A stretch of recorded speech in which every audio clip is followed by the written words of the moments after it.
go from the footy to American football. And as we showed you earlier, Saints quarterback Derek Carr's season upcoming, that's in doubt. Following reports he has a shoulder injury that might require surgery. Limited to 10 games due to injury last season. Did play through a shoulder injury in 2023 and didn't miss any time.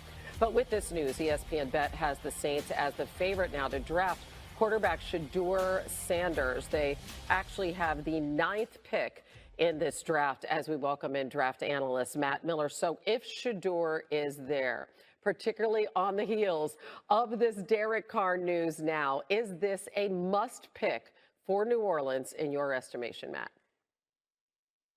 Buckle up, Saints fans. The first round is going to be exciting when they come on the board at number 9, and I don't think it is a must.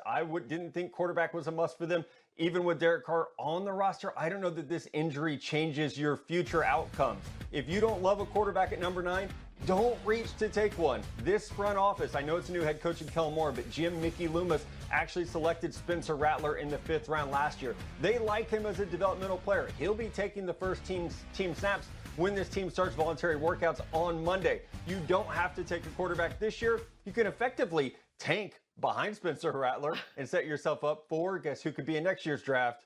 Arch Manning. The last time the Saints took a quarterback in the first round, 1971, when his grandfather Archie was the pick. So maybe we're overconnecting dots a year out. But the 2020 in the first 2 rounds of the upcoming NFL draft, he's got Cam Ward expecting to go first overall to the Titans, Shedeur Sanders to the Saints, Jackson Dart to the Rams. Now, in the 2nd round, Mel has Tyler Shuck landing in Cleveland, Jalen Milroe joining the G-Men. We now welcome 2 of our NFL draft analysts, Jordan Reed, Matt Miller, and Matt, in Mel Kiper Jr.'s latest mock draft, he's got Shedeur Sanders going 9 to the Saints. Other mocks have him 3 to the Giants. Kind of help me here, because there's some that have him at 21 to the Steelers. Why does it seem like Shedeur Sanders' draft place is all over the place? Yeah, we talk about range in the draft. Shedeur's is big. It is from 3 probably all the way to 21. The Saints are definitely very interesting with Derek Carr at number 9. But I think what we're having happen is teams are basically evaluating Shedeur against the current quarterback room. If you're the New York Giants, you added Jameis Winston and Russell Wilson. Is he going to start over Russell Wilson this year? Probably not. And this is a franchise where Joe Schoen and Brian Daboll are really coaching and drafting for their jobs. Then you get to no man's land in the teens of the draft, where every club will have to say, okay, we got a starter already. We're not the worst team in the NFL. We have to compare him to our current quarterback room. That's what makes it so hard to project a landing spot for him if he does get past the Giants at 3 or the Saints now at number 9. Yeah, man, it's just the mixed opinions on the physical tools with Shedeur Sanders. You have some teams that really like him and feel like he can be that piece that uplifts his surroundings. And then there's other teams that have some worries about as far as what his ceiling can be on the next level. But there's no denying what he was able to do throughout his career, whether it was at Jackson State or most recently at Colorado. He took over 2 programs that did not have a history of winning prior to him getting there. But then he goes to Colorado. He's able to change that program. And then at Jackson State, he did the same thing, being able to win 2 SWAC titles there. His toughness, and then also the winning ability when he's able to turn a program around. There's no denying that about Shedeur Sanders. So based off of his skill set, Matt, I'll start with you. Which team, in your opinion, is the best fit for Shedeur Sanders?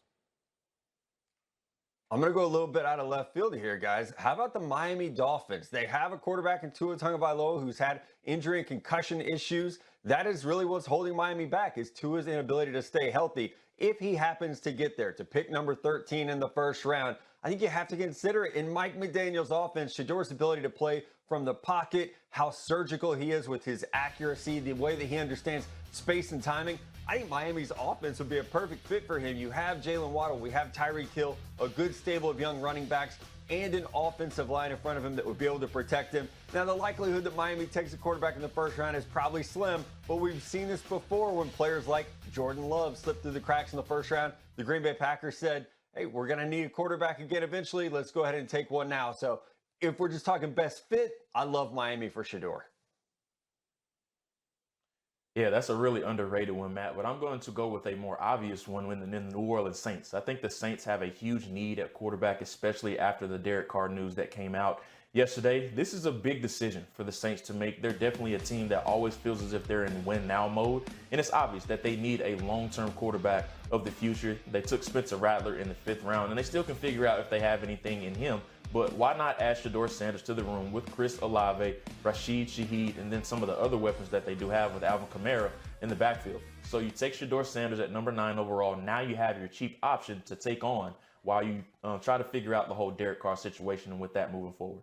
Curious as to whether the team would actually use the 6th overall pick on Shedeur Sanders. But I think you would like about it is he would pair with an offensive coordinator, Chip Kelly, that has been at multiple stops now. I know that we all think about what happened last year at Ohio State and say that's the kind of system that Chip Kelly is going to run. Maybe. I also think that Chip Kelly is a very adaptable coach who will take advantage of a player's greatest strengths, which in the case of Shedeur Sanders is a pristine pocket passer who has elite accuracy and also touch on the football. So if he lands in Vegas, he's going to have to be patient. But if he can afford to be patient, the spot is a very good one because there is good offensive infrastructure right now with the Raiders. And so, Mike T, in your mock draft, you have the Steelers trading up from 21 to 10, grabbing Sanders. They're also waiting on a decision from Aaron Rodgers, and we all are at this point. If you're the Steelers front office, what are you doing here with this situation?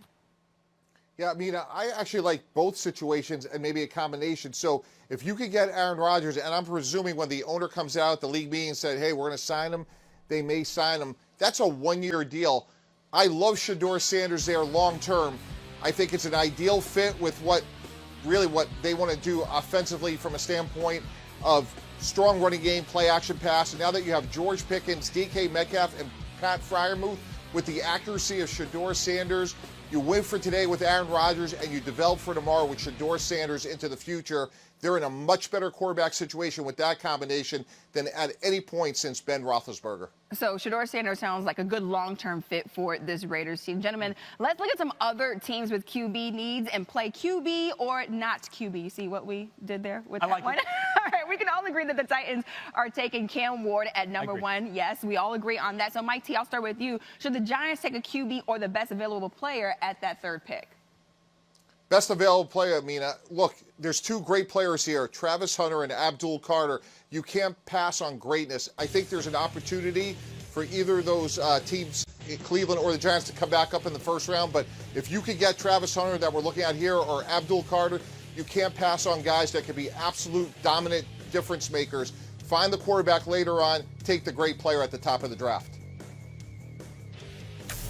Yeah, Mike T, well said right there. I'm going to go with not quarterback as well for the New York Giants. And really, this might be the easiest pick of the draft in some ways for the Giants. It kind of reminds me of the Patriots at number 3 last year, Amina. Just take the 3rd quarterback that was going to be on the board. In this case, you just take the Travis Hunter or Abdul Carter of it all, right? Because we know that Cam Ward is going to go number 1 overall. Some people have said, well, do the Giants really need an edge rusher? When you're picking 3rd overall, it's for a reason.